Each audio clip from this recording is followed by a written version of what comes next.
अभी जो हमारे मेहमान विधायक आम आदमी पार्टी से सरदार दलजीत ग्रेवाल जी यहाँ तशरीफ लाए हैं, उनसे दरख्वास्त करता हूँ कि हाथों हाथ वो भी कुछ कलिमात से हमें नवाज दें। आप ज़ोरदार तालियों से उनका इस्तकबाल करें। और उनके बाद एक खुसूसी दरख्वास्त मेरी भी है कि चूँकि यहाँ पर निस्वानी आवाज़ की शमूलियत नहीं हुई है, तो यहाँ ख़वातीन में जो सुनने वाली हैं उनमें एक शायरा भी हैं, वो अपने 2 शेर ज़रूर सुनाएंगी ताकि उनकी भी शिरकत हो जाए। अभी पहले मैं सर से दरख्वास्त करता हूँ जी, आप ज़ोरदार तालियों से इस्तकबाल कीजिए विधायक जी का।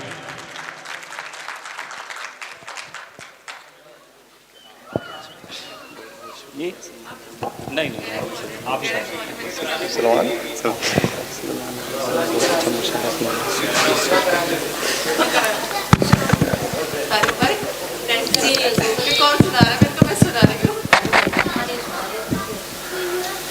बहुत ही सत्कारयोग सारे ही शायर साहबान ते सारे ही सुनने वाले श्रोते,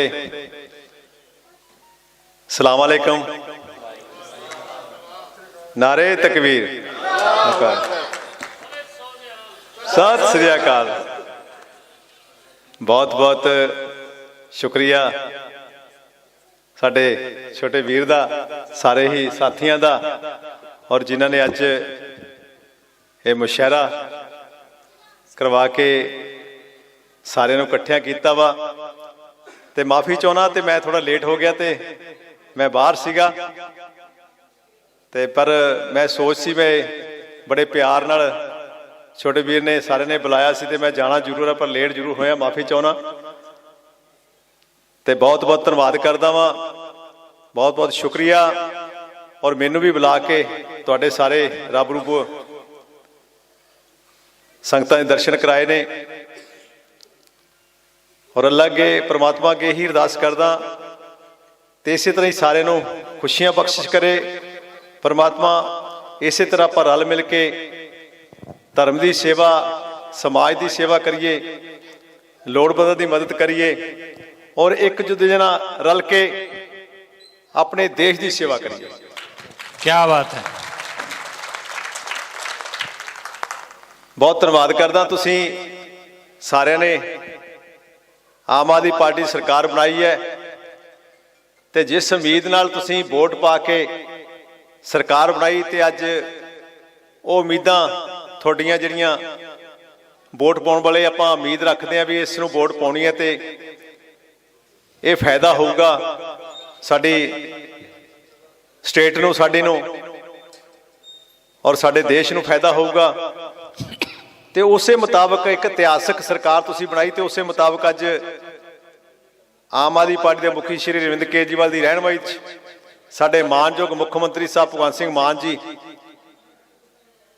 वो उम्मीदां पूरीआं करन लगे हुए ने, और जिन्नियां गारंटियां दित्तियां गई सी, अज एक एक करके शुरुआत हुई है, तो एक ईमानदार सरकार चल रही है।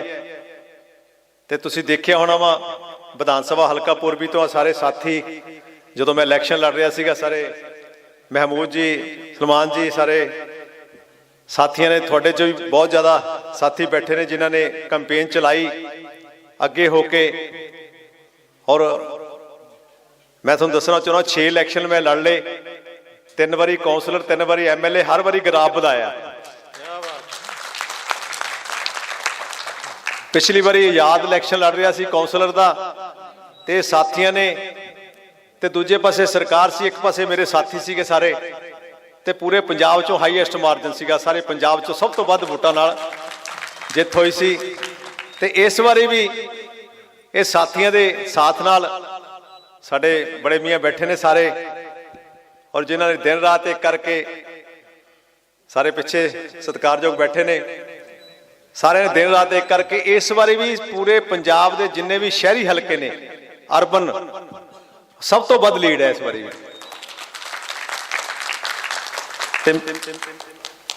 जिस उम्मीद ना तुसीं मैनू लीड दवाई, उस उम्मीद ना मैं भी सोच रखी है भी इस इलाके नूं, क्योंकि मेरी सोच इको ही है, चाहे वो अल्लाह के रूप चाहे वाहिगुरू के रूप चाहे गीता के रूप चाहे आप चर्च जाने परमात्मा इक्को ही है।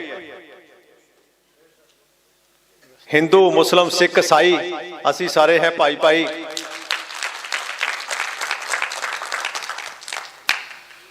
धर्म तो जन्म तो बाद बनता है, जो बच्चा जन्म लैंदा है ते जिस घर चले जाए वो धर्म अपनाया जाता वा। धर्म बालों तक सीमित है। मैं पग बन ली, दाढ़ी रख ली, सरदार बन गया, सिख बन गया। ते मुसलमान भाईचारे ने मुच्छां कट लियां, दाढ़ी रख ली, टोपी पा ली, मुसलमान बन गया। इस तो उपर धर्म है ना। ते जिहड़े ईसाई ने वो फ्रेंच कट कर लिया, ईसाई बन गया। हिंदू ने बोधी रख ली, हिंदू बन गया। इस तो उपर धर्म है, थले इक्को ही है सब। ते बहुत बहुत शुक्रिया सलमान रैबर जी का साडे दा, और जिन्हों ने बहुत, जदों मैं इलैक्शन लड़ रहा सीगा ते उदों भी सब तो वध स्पीचां रैबर साहब दियां सीगियां ते घर घर जाके लोगों को अवेयर कर रहे सी, जागरूक कर रहे सीगे। और सारिਆਂ ਦਾ ਧੰਨਵਾਦ। और मैं ये बेनती जरूर करनी चाहना, असलीयत जो मैं उपरों वही अंदरों आ, क्योंकि आम स्टेज के उत्ते लीडर कुछ होर होंदे ते अंदरों कुछ होर होंदे ने। पर मैं हर धर्म का सत्कार करदा, मैं किसी भी धर्म, क्योंकि परमात्मा एक है, परमात्मा एक है, हर धर्म का सत्कार करदा। और मुसलमान भाईचारे नाल मिल के मेरा ख्याल है भी सारे नों वध मुसलमान भाईचारा, जे मैं हल्का ईस्ट दी पूर्वी की गल करदा, सब नों वध मेरे नाल ने। हो सकता दो चार उधर होण, ते सब तो वध मेरे नाल ने। साडे सलीम जी बैठे ते सब तो वध मेरा साथ दिंदे ने। ते मैं भी कोशिश करदा भी उहदा मुੱਲ जरूर मोड़िया जावे, क्योंकि जे आपां कोई अपना साथ दिंदा वा, जे अपनी कोई हैल्प करदा ते उहनूं डबल करके मोड़ना इंसानियत फर्ज है। ते मेरे वालों कदे भी कोई कमी नहीं आउण दित्ती जाऊ, तुहाडे नाल वादा करदा। और कदे भी मेरी लोड़ होवे ते हर समय हाजिर है। ते मियाँ जी बैठे ने साडे, बहुत बहुत शुक्रिया, धन्नवाद। वैसे मशहरा सुनदा मन बड़ा सी, मैं लेट हो गया ते मैं तो उत्थे ही वाह वाह करदा आउंदा सी जो सुन रहा सीगा। ते बहुत वधिया लगदा, बहुत खुशी हुंदी है मन नूं, क्योंकि आपां कोई भी कहते म्यूजिक, गीत और कुदरती चीज़ां ने।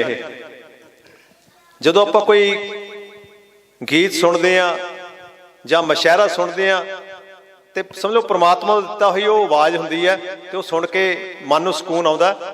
ते बहुत बहुत शुक्रिया, परमात्मा तुहानूं इसे तरह ही खुशियां भरिया जीवन जीवे ते आपां इकट्ठे रल मिल के ते एक दूजे दे साथ नाल ते अपने इस इलाके नूं होर वधिया बनाइए। ते जिहड़ियां कमियां बहुत ने, क्योंकि सिस्टम जिहड़ा 74 साल का खराब हुंदा आ रहा है ते उहनूं सही करन नूं समां जरूर लगूगा। आपां सारे जानते हैं, सारे ने आपां मकान बनाए ने, 1.5-2 साल तक मकान च भी नहीं, जदों आपां नींह रखदे मकान च भी नहीं बढ़िया जांदा। 1.5-2 साल का मकान बनाने भी लग जाते। पूरे पंजाब नूं सही करन थोड़ा समा जरूर लगू, पर नीयत ते नीति बिल्कुल साफ है आम आदमी पार्टी दी। क्योंकि आम आदमी जो श्री अरविंद केजरीवाल ने आम आदमी पार्टी का नाम रखिया, आम आदमी दी मुश्किलां देखते हुए रखिया, ते तां ही आम आदमी पार्टी बनाई गई। ते आम आदमी की मुश्किल हल करना, आम आदमी की मदद करना ते अपने इलाके की सेवा करना साडा धर्म है। बहुत बहुत शुक्रिया। अस्सलाम वालेकुम।